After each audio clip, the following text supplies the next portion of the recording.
ang Bombo Radio Cagayan de Oro alan sa itong Bombo Reports Mindanao Connection. Ang nakumpiskar sa atong mga kapulisan diri sa Northern Mindanao. O niya dayon naa sa 82 ka mga operation, 90 ka mga individual ang nanga-aresto sa tungod sa kalabigitan sa illegal nga droga. Then mukabat sa 1,700,000 ka gramo sa shabu o marijuana ang nakumpiskar sa 1,720 nga gramo sa illegal nga shabu o marijuana ang nakumpiskar sa among mga otoridad. Now sa illegal gambling sa Bombo Radio Mindanao, 11 ka mga operasyon. 25 ang nadakpan, 7,739 illegal gambling items ang nakumpiskar sa itong mga otoridad. Samtang sa mga wanted person, 77 ang nadakpan. O niya dayon 16 ini most wanted person. Ari sa ta sa Los Firearms Bombo Radio Mindanao, 23 ka mga operation, pulo ka mga individual ang nadakpan. O niya dayon sa Uplan Katok, Revitalize Katok, 247 kabalay ang gibisitahan sa mga kapulisan. O niya dayon 247 pod ang ilang nakumpiskar nga mga armas, no, nga nagvoluntary surrender, ang uban pod nga for safekeeping kay walay igo nga dokumento. Bombo Radio Mindanao. Okay, sa ginani kakugihan ang among mga otoridad diri dapita sa Police Regional Office 10 Bombo Radio Mindanao. Manito may balita o karo ilabyog ta ditong dapita sa Bombo Radio Davao, pinaagi ni Bombo Danica Baguio. Daghang salamat Bombo Radio Cagayan de Oro, Bombo Lawrence Hiralde. Una lakat sa mga panahon diri karon na hapsay kaayo ang among kawanangan, walay mga timilan nga adunay umalabot nga usab nga mga pag-ulan. Pagpabarog na sa kadang hugna sa mabayita nga among nahipos karong buntaga, gumikan tulo ang patay samtang duha ang angol. Human nga nanigbas ang usad ka lalaki nga gituhuan nga tago daw kuno sa parinti sa iyang asawa ang mismong asawa niini. Nagabangutan pag-ayo ang parintig niini nga asawa sa suspect kinihuman nga bag-ura gani ni sila nga gihatod nila sa ulahing kapahulayan ng ilang amahan na napoy lain nga tulo nila ka mga parinti ang ilang lamayan. Kay nakabson sa kinabuhi ang tulog ka mga individual samtang duha ang angol humani nga gipangdunggab sa usa ka suspect. Pasado alas 4 ni atong milabay nga Enero 30 ning tuiga ang parinte sa iyahang asawa. Dito na nahitabo sa City Ubas, Barangay Kidalapong, Malita, Davao Occidental. Diin ang suspitsado giilag nga si Luciano Macalundang, 52 anyos ni Minyo, usa ka mag-uuma og residente sa Barangay Talugoy, Malita, Davao Occidental. Samtang mga biktima nga gipamatay nini mao sila Carmen Salmon, 58 anyos, Minyo, Diosdado Manumba, 40 anyos, Julito Balando Manugka, 42 anyos, samtang ama Samaran, mao sila Catherine Salmon, nga 26 anyos ni dalaga, og si Jerry Manungka, 26 anyos nga residente sa sitio Ubas, Kidalapong, Malita, Davao Occidental gihapon. Kay sumala pa sa investigasyon sa Malita PNP, pasado alauna daw sa hapon ni atong milabay ni Enero 30 ning tuiga, gikan naglubong sa ilang amahan ang mga biktima. Now, pag uli nila sa ilang panimalay, diin dito po nila gihaya ang ilang amahan, nag-inom na daw, no, nakig-inom na daw kuno ang suspect ngadto sa mga bayaw ni ini nga parinte sa asawa sa suspect. Kaning si Lozano nga suspitsado, pag abot nila, lango na daw sa makahubog nga ilimnon. Unya, pag abot siya ang asawa, nagikan usab nga gilubong ang ilang amahan, nakig-istorya daw ni nga og pwede babe muuli na to sa atong balay. Human nga nakigbulag daw ang asawa sa suspitsado, apan inay nga muuli, may rason sa daw kadali ang asawa sa suspect nga magpatambal daw una siya sa albularyo. Mato sa daw ni nga to sa albularyo. Now, paglakaw sa asawa sa suspect, gisundan daw ni sa suspect paingon nga to sa balay sa tawag nini sa albularyo. Pag-abot niya dito, wala niya nakita ang iyang asawa. Hinungdan ko nung nga may balik ang suspect ngadto sa panimalay. Sa ingon man panimalay sa mga parente sa asawa sa suspitsado. Gikumpronta niya ang igsoon sa iyang asawa nga giilang si Carmen. Og sa word pagduwa-duwa human niyang gipangutana og asa kong asawa gitaguan ninyo. Kalit daw matod pa nga mikuha kutsilyo ang suspect og didto gidunggab niya sa makadagang higayon ang biktima nga mo'y nahimong hinungdan nga nakapsan gilayon kini sa iyahang kinabuhi. Inoon gilayon sa nadakpan sa otoridad ang suspitsado nga anaa karon balog ngadto sa Malita PNP. Di nagiandam na usab ang patong-patong nga mga kasong multiple murder o double frustrated murder. Apan ang suspitsado nang hinaot nga mapasaylo siya sa parente sa iyang asawa. Apan porsigido ang parente nini nga asawa sa suspitsado nga mamahimo nga ipasaka ang kaso gumikan kay bisan pa daw og unsaon og suri nining suspect dili nagayud matud pa nga mabalik ang kinabuhi sa ilahang mga parente. Samtang sa pikas bahin human nga giagit niya Attorney Vica Rodriguez ang kaning Executive Secretary niya PBBM kung President Ferdinand Bongbong Marcos Jr. gipaklaro matud pa niini no human nga gitubag ni PBBM nga dili man daw kuni matud pa ang sukatan aron nga makaingon ang kadaganan nga adunay public trust no musalig ang katawan ngadto sa atong pangulo. Gitubag ni Attorney Vic Rodriguez kagahapon ang kaning Executive Secretary sa nahimong tubag usab ni PBBM nga mas labing maayo no nga pailaw ang pangulo ngadto sa hair follicle drug test nga kay gumikan lagi nga wala man daw sumala pay nag-akusa or wala man daw siya kuno nag-akusa ngadto sa pangulo nga nagagamit og druga no. Apan gumikan og kahinumduman siya pa gani daw sumala pa ang may presenta sa negative test result ni PBBM niadtong tuig 2021. Now, dugang pa niya nga ang kabahin lang unta daw niya, no? Nga i-prove sa Pangulo ang panawagan sa katawan nga ipaklaro ngadto sa publiko aron maundang na pud daw ang mga hungihong nga nagagamit og illegal nga droga ang ato ang pangulo hilabi na nga maupag daw kini ang ginagamit nga bala sa oposisyon aron nga dauton ang ato ang Marcos administration or Marcos Jr. administration mga kabombo.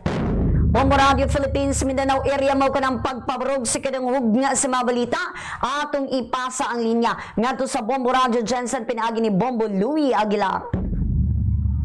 Salamat Bombo Radio Davao, Bombo Danica Baguio, Bombo Radio Philippines, Mindanao area. Mayong buntag, karatong tanan. O lalakad sa panahon, diri karon sa among dakbayan. Pasalamat may tukod kay kagahapon, kagabi, hangtod karong buntag. Wala namin nakasilating pag-ulan o lauman na mo ang nindot na lakad sa panahon diri karon sa General Santos ning adlaw. Sa ikatulong hugna sa mga balita sa Bombo Reports Mindanao Connection, so binanawagan karon sa katawhan si Police Lieutenant Colonel Oliver Pauya ang labaw sa Traffic Enforcement Unit ning among dakbayan na kinahanglan kanunay mag-amping labi na sa pagmaniho gumikan kay sugod pala ni adtong bulan sa Enero ning tuiga. Taas na kaayo ang ihap sa kaso sa mga vehicle accident ning among dakbayan. Tumala pa Lieutenant Colonel Pauya nga kinahanglan gyud nga sundon ang saktong ginabuhat sa mga magmaniho ilabi na sa lugar kung asa kinahanglan mo minor ingon man kung nakainom likayan gyud ang pagmaniho. So kasagaran sa manakita diri nga involved sa mga vehicle accident kini mga single nga motorsiklo tungod kay uban nga mo overtake ay uban nga mosunod sa lane sa pikas makasugat uban mga sangit tumuring mga nakita karon nya ang uban labi na kung weekend pagpauli nakainom kusog padagan o sa mga nakita karon nga mga rason nga nung taas ang kaso sa bangga diri sa among dakbayan. Inuman nga kini nga nagsuggest kini si Police Lieutenant Colonel Pauya sa among lokal nga gobyerno na kinahanglan ako nga mopalit og brake analyzer ang among syudad tungod kay sila mismo nga mga otoridad nalisdan sa pagdetermine sa usa ka driver nga nakabangga o labi na kung nakainom, malisdan sila sa pagdeklara tungod kay di man sa doktor. Mas maayo kuno kung may brake analyzer para mabalaan kung nakainom ang usa ka driver o di po sila pwede nga mo dala sa doktor aning driver nga nakainom tungod kay mukuot na po sila sa ilang kung galing yung bulsa nga bot pasabot sila mo gasto Bombo Radyo Mindanao. Doon kayo na nga hangyo sa among TIO, sa among lokal na gobyerno nga dapat may kaugaling yung brake analyzer para mo determine kung nakainom ba o wala ang kinsa mga driver nga ma-involve sa disgrasya sa kadalanan. So muna panawagan karon sa TIO sa tanan nga mag-amping presence of mind jud sa pagmaniyo o kung nakainom ay nalang tugatugag drive sa inyong sakyanan, mas maayo nga magpasundo na lang aron nga makalikay sa disgrasya. Bombo Radio Philippines Mindanao Area, muli katulong hugna sa balita sa Bombo Reports Mindanao Connection. Atong ipasa ikaupat dito sa Bombo Radio Botuan, pinagi ni Bombo Binji Barasan. Salamat Bombo Loy Aguilar, Bombo Radio Jansan sa malagay sa panahon. Mabugnaw na namang palibot giabulan gapon migabon karon mga tagnaa. Noon, wa mi nakita nga posibilidad nga posible maghatod og pagbundak sa uwan ng among syudad. Dalya sa ikapat nga hugnas mga balita gikan diri dapitas Bombo Radio Butuan alang sa Bombo Reports Mindanao Connection. Nadungagan pa og laing mga kaso ang gipasaka karon sa Surigao City Police batok nining nangulo sa nagpailang Federal Tribal Government of the Philippines nga sila si Jorgito Corpo Santisas alias Dato Adlaw og Bail Lourdes Latraca Infante. Mapa ni Police Lieutenant Colonel Mariano Lucman ang hipi sa may Surigao City Police Station. Idugang nila ang pagsangat og kasong qualified trafficking in person. Oman nga nasuta nga dunay mga minor de edad sa ilang grupo. Ingon man ang duha ka ihap sa large-scale illegal recruitment. Base usab kini sa mga nagsurrender nga mga miyembro nini nga gikan matudpas Mungkayo, Davao de Oro og na-recruit pinagis pasalig adunay job hiring sa Surigao City. Din 18,000 pesos ang sweldo matag bulan. Gani, napulo kay individual ang mibiya silang trabaho isip mga furniture makers. Apan pag-abot sa Surigao, giisyuhan naman sila og tribal sword o gihimong gwardiya sa compound sa maong grupo. Mala ni Attorney Lucman, pulos bugat ang maong mga kaso nga walay gikatakdang piyansa. Nasairan nga ang mihatag usab og pinansyal nga tabang ang lokal nga pagamanan sa Surigao City ngadto sa mga miyembro nga gusto nang mopauli silang tagsa-tagsa ka mga lugar. Human nga nailad sa piki nga tribo. Nagtuo ang mayor sa siyudad Surigao pinagi ni Mayor Paul Dumlao nga wala maplano og tarong nining maong grupo ang ilang illegal nga buhat. Inungdan nga dali usab kining nakontrola sa mga otoridad ang ilang gipanghimo og wa matudpak kini sila mo lampos. Bapas Mayor, walay failure of operation sa kapulisan diha sa pagpakatag sa maong o pagpakgang sa maong grupo o sa ilang kabaynan sa lokal nga pagamanan. Oman gibatikos tungod sa kadaot o kaulawon nga gihimo niining maong grupo sa nakalabayng semana sang kansa nakapaukay kini sa tibuok nasod. Dinaguban gikumpara pa ang naisgutang piki nga tribo sa grupo nila ni Senior Aguila. Wapa ni Mayor Dumlao, daling napakgang sa kapulisan ang ginahimo ni mong grupo. Tungod kay doon naman usay monitoring sa ilahang mga kalihukan. Ona Bombo Radio now ang gikapat nga ugnas mga balita gikan diri Pitas Bombo Radio Butuan this time atong ipalabyo katong signal sa Bombo Radio Coronadal pinagi sa ni Bombo Donald Pitogo. Salamat Bombo Radio Butuan, Bombo Benji Barasan mga kabombo may buntag kanatong tanan. Across Panyempos dakbayan Coronadal karo buntag sa Sabado, pitsa 1 sa bulan sa Pebrero 2025, hawa ng mga og gapon na ay mga pagulan nga tala sa among dakbayan sporadically og sa area sa probinsya sa South Cotabato. Pawag na sa ikalimang hugna sa aton mga balita sa tumong reports Mindanao Connection. Patay ang usa ka estudyante samtang sa Maron. Ang duha ka kapdanan niini human magluntad ang usa ka disgrasya sa nadulaan sang kontrol ang ilang inasakyang motorsiklo. Pasado alas 3 ang hapon kahapon Enero 31, 2025 sa bahin sa sitio Lower Ladul, Barangay Samson, Dakbayan, Coronadal. Inagikompirmar ni Police Master Sergeant Leo Di Maculangan ang investigador sa Coronadal City PNP Traffic Section Division sa paghihinabi sa Bamboradyo, Coronadal. Tuno kang Di Maculangan, tulog ka minor de edad nga babayi nga estudyante sang Bakongko National High School ang sakay sang usa ka motorsiklo nga usa ka unit sa Honda Click. Nakilalaan ang mga estudyante nga sanday alias Nicole, Faye ug Jane. Kalunsay 15 anyos og lumulupyo sa barangay sa Isidro ni Dakbayan, Coronadal. Tumala pa kang Faye, nagapangita sila sa lugar para sa ilang filmmaking project. Apang papuli na kuntani ang mga ini sang hinali na lang kalit na walang kontrol sa motorsiklo nga ginamaneho ni alias Nicole.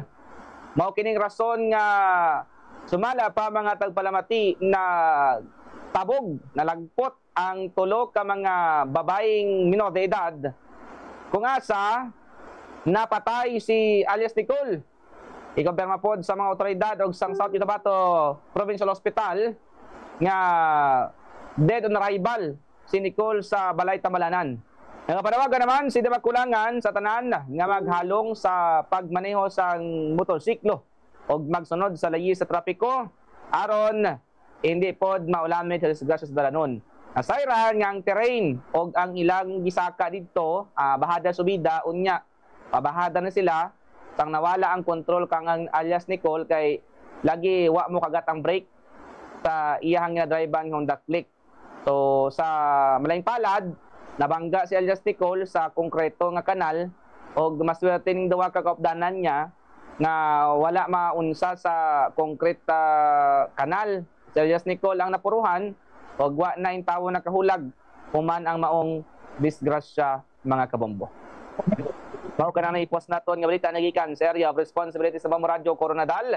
Atong ibalik ang koneksyon sa Bamboradyo, Cagayan de Oro, Pinagang Bombo, Lawrence Heralde.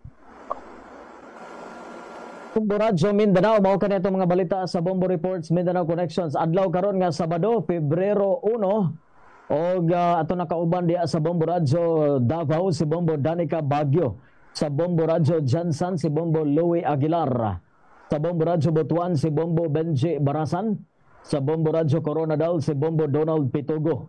Gikan diri sa Bamboradyo Cagayan de Oro, ako si Bombo Lawrence Heralde. Kami tanan mo ingon para sa pambansang radyo ng Pilipinas, Basta Radyo Bombo.